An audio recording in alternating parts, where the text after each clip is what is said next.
We both look very happy to be here today, and you should be. This is your wedding day. It's a day that you've been looking forward to for some time, and it's a day that you'll never forget. And although it is a happy and joyous occasion, it is also a serious one. And you think back to the very first wedding that took place in the Garden of Eden. We know that Jehovah saw that Adam needed a companion, and he brought to him his wife, Eve. And it was actually said on that occasion for future generations, in the book of Genesis chapter 2, and verse 24, it said there, that is why a man will leave his father and his mother, and he must stick to his wife, and they must become one flesh. So that's what is happening today. You've actually made a lifelong, or you're going to make a lifelong commitment. It's permanent. It's forever. So it is a very serious decision. You're going to become one flesh, and you're going to stick together. In fact, when you leave the Kingdom Hall today, your readiness to accept the fact that you're no longer a single person, but you're together, you're a couple, will really help you to progress. It can be quite a challenge at times, because for most of your adult life, all you've had to think about most of the time is yourself. What will I do? Where will I go? Well, that's about to change. You've got to think now about what we're going to do. It's no more mine, you're together. But when you reflect upon the God that we worship, Jehovah, he is, as we know, a God of love. But he's also described in the Bible as a happy God. So what that means is he actually has the best advice for married couples. He's the one that instituted the first marriage. It's a gift from him. So he has the best advice. And if we actually apply his advice, it results in a happy and loving marriage. So it would be good for us to consider some of Jehovah's counsel now. Just think of a very important key to any marriage.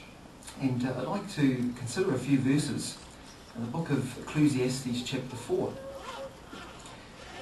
Because you're going to experience the truth of these verses after today. And it actually says there in verse 9, 2 are better than one, because they have a good reward for their hard work. For if one of them should fall, the other one can raise his partner up. But how will it be with just the one who falls when there is not another to raise him up? Moreover, if two lie down together, they also will certainly get warm.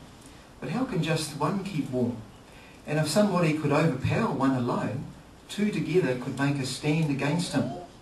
And a threefold cord cannot quickly be torn in two. So, two are better than one.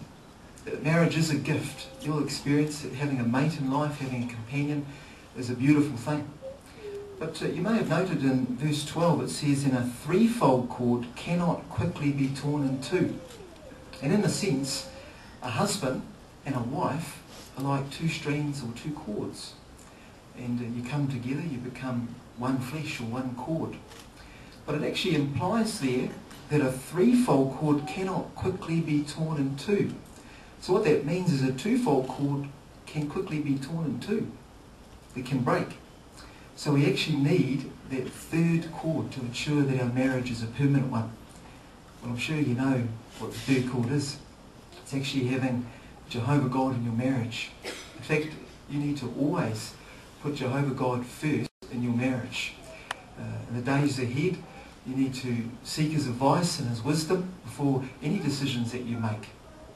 And what it actually means in practical ways is that every day you want to read God's Word, the Bible, together and study it. Every day you want to express love in word and deed to each other. Every day you want to spend time together.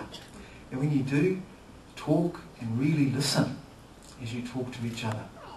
And every day before you go to bed at night, Toby, you need to grab Faylens' hand and pray together. Very important that you do, because it will draw you closer together as a couple, and it will draw you closer to Jehovah God.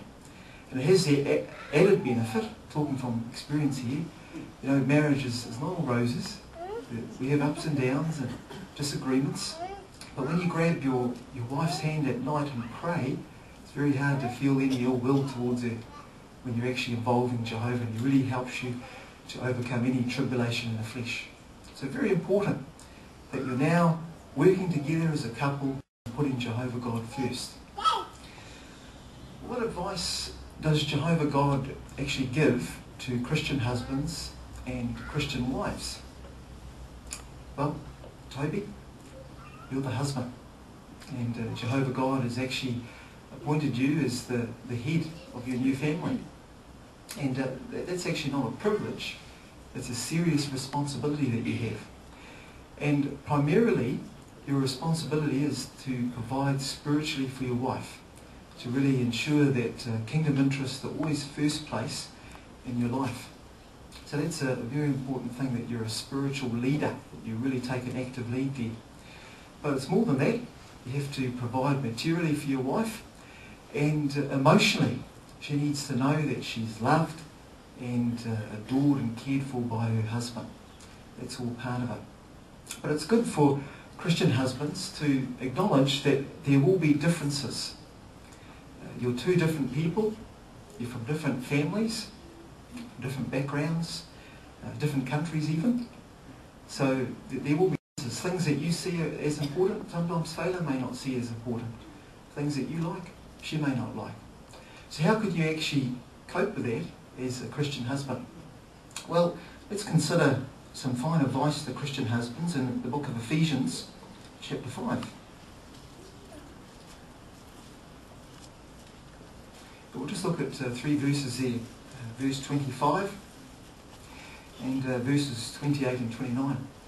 It says there, husbands, continue loving your wives, just as the Christ also loved the congregation and delivered up himself for it. Verse 28 and 29. In this way, husbands ought to be loving their wives as their own bodies. He who loves his wife loves himself, for no man ever hated his own flesh, but he feeds and cherishes it, as the Christ also does the congregation. So just think about those verses there for Christian husbands, Toby. The emphasis really is on the fact that a Christian husband as a head is a loving husband. It's on the love. He needs to love his wife as his own body. And he needs to do that in imitation of Jesus Christ, his head. The scriptures are very clear on what Jesus did. We know that he never pleased himself. He always put the needs of others ahead of his own. He was even willing to die for others. And that's really the model that you need to imitate. You need to be willing to lay down your life for your new wife. And you also need to be willing to love her as Christ loved the congregation, and to really care for her. So that will really help you to put her needs ahead of your own. If you do that, well, you'll be a husband that's worthy of respect. But what about you, Faylens? You're the wife, and all wives like to know that their husbands love and adore them. You probably already know that about Toby. But what can you do to ensure that he continues loving you, as the scriptures say here? Well, it's good for wives to acknowledge that their husband is not perfect. He's not going to always get it right as a head. Trust me, he will make mistakes. And when he does, how will you react? Well, it's not an opportunity for a wife to belittle her husband. It's rather an opportunity for her to be understanding towards her husband. And there's some good advice there in verses 22 to 24.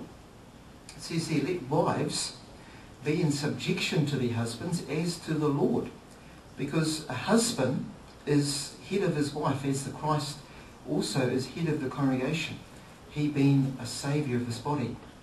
In fact, as the congregation is in subjection to the Christ, so let wives also be to their husbands in everything. In the latter part of verse 33 it says the wife should have deep respect for her husband. So it's important that Christian wives have deep respect for their husbands, to be supportive, and to remember that you have an honourable role. You're a helper and a complement to your husband, not a competitor. And over the years I've often heard wives, often in jest, that if my husband is the head, then I'm the neck that turns the head. You heard that say? Well, why don't you view yourself as the neck that supports the head? It's a better way to look at it. And if you do, well, you'll be a wife that's dearly loved by her husband. When I look at the two of you standing here, you are a handsome couple. And part of your appeal is the clothing that you're wearing. It enhances the beauty of the wearer. But it does more than that. I'm sure you feel protected. You feel safe when you wear clothes. We'll just keep that illustration in mind, and there's a little verse that it would be good for us to consider. It's in the book of Colossians, chapter 3 and verse 14. It says there, "But besides all these things, clothe yourselves with love, for it is a perfect bond of union." Now, before we mentioned that you're going to become one flesh. That's a very close, intimate bond between a husband and a wife. And as it states here, the perfect bond of union, what's going to actually help you do that is love. Clothe yourselves with love. You want to deepen the love that you feel for each other. You might feel that the love you feel now couldn't get any stronger, but it must for your marriage to endure. When you think of love, this description in 1 Corinthians 13, it says that it doesn't look for its own interests. It's not selfish. It's long-suffering. It's kind. It doesn't keep account of injury. It doesn't get provoked. And among other things, it never fails. So if your marriage is clothed with love, if every day you express it in word and in deed, well, it's going to actually protect your marriage, isn't it? It's going to safeguard it. It's a very important quality to have. So, just reflecting back on what we've discussed this afternoon, can we encourage you both to always put Jehovah God first in your marriage? Seek His advice and wisdom in the decisions that you'll make together in the future. Toby, continue to be a loving husband. Care for your wife. You'll be a husband that's worthy of respect. And Phelan, support your husband. Be a helper and a complement to him. And the two of you, clothe your marriage in love. And then you can be confident that your marriage will never fail. In fact, your marriage will reflect the God we worship. It'll be both a happy and loving one.